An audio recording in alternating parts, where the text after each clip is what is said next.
আর এই মুহূর্তে যে ব্রেকিং এ নজর রাখবো, পুজোর আগে মহার্ঘ উপহার 1 অক্টোবর থেকে 38% ডিএ। আরো ডিটেল জানবো, সোমরাজ রয়েছে আমার সঙ্গে।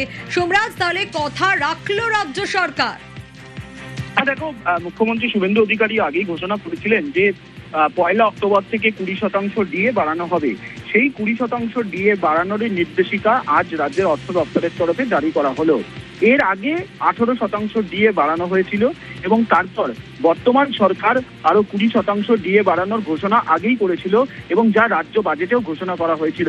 সেই ঘোষণা মাফিক আজকে রাজ্য অর্থ দপ্তরের তরফে নির্দেশিকা জারি করা হয়েছে, যা 1 অক্টোবর থেকে কার্যকর করা হবে। অর্থাৎ সেক্ষেত্রে এবার রাজ্য সরকারি কর্মচারীরা এবং পেনশনভোগীরা তারা সবাই 38% হারে ডিএ পাবেন। আগে পেতেন 18% হারে।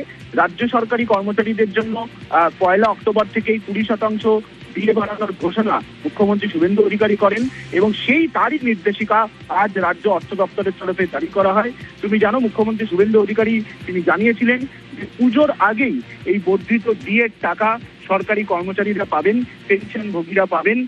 ইতিমধ্যেই তার প্রস্তুতিও নিতে শুরু করেছে অর্থ দপ্তর। আর সেই নির্দেশিকা আনুষ্ঠানিকভাবে জারি করা হলো অর্থ দপ্তরের তরফে। অর্থাৎ ডিএ নিয়ে আনুষ্ঠানিকভাবে নির্দেশিকা রাজ্যের অর্থ দপ্তর জারি করলো।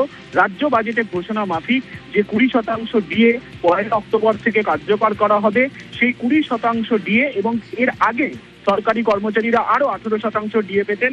অর্থাৎ মোট 38% হারে সরকারি কর্মচারীরা 1 অক্টোবর থেকে ডিএ পাবেন। সেই নির্দেশিকা আনুষ্ঠানিকভাবে রাজ্যের অর্থ দপ্তরের তরফে জারি করা হবে। বেশ।